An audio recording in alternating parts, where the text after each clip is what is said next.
मेरी बात मेरी लगी होगी कि तुम मुझसे प्यार नहीं करते हो, तुम दिखावा करते हो। राजा बोला बात था कहीं तो गए कर गया, कहीं जितिया का व्रत था, जब श्रीमती जितिया का व्रत की हुई थी।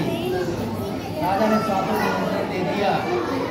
राजा अपने दरवाजे पर तलवार कैसी की तरह लगा दिया। जो दरवाजे के अंदर आता था उसका गर्दन कट जाता था।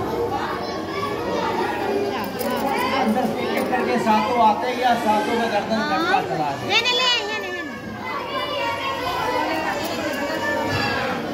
सातों का गर्दन साफ थाली उठा के राजा अपना पत्नी को भेज हटा लो बहन जी, हटा लो।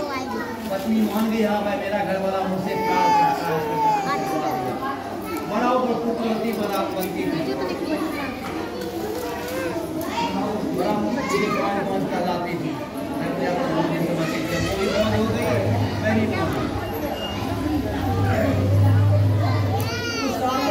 सातों गर्दनों को साफ थाली में लाल कपड़ा से बांध करके डाली सजा करके अपनी बहन को संदेश दिया।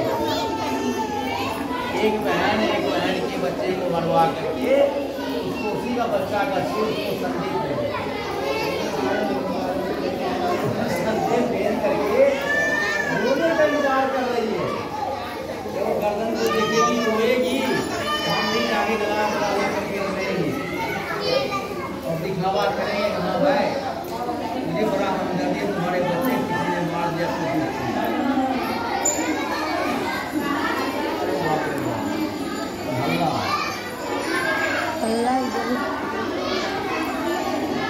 मेरे बच्चे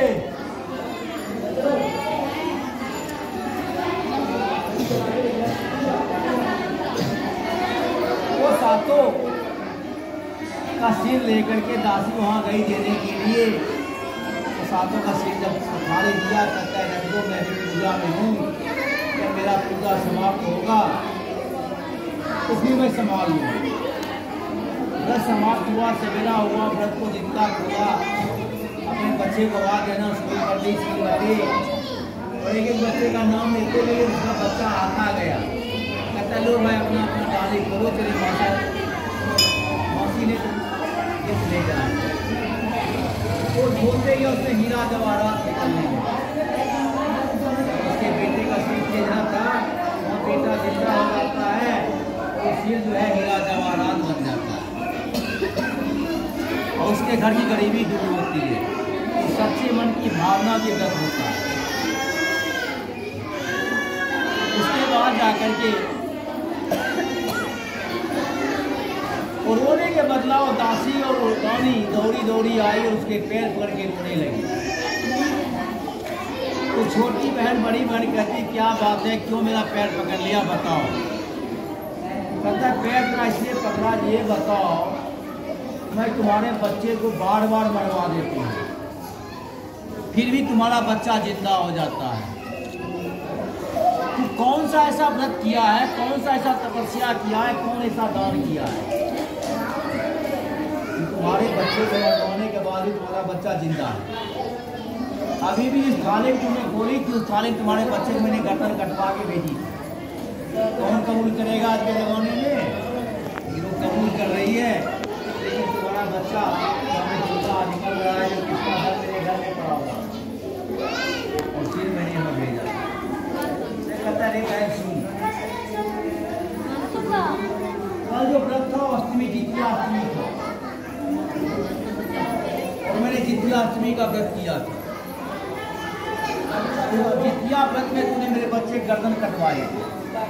इतना ही नहीं, अगले जन्म में काशी नगरी में एक पर्वत था, पाकड़ का पेड़ था। उस पाकड़ के पेड़ के नीचे एक दूधर था और दूधर में हम दोनों सहेली बन के रहते थे। जाति की डरनी थी और मैं जाती थी।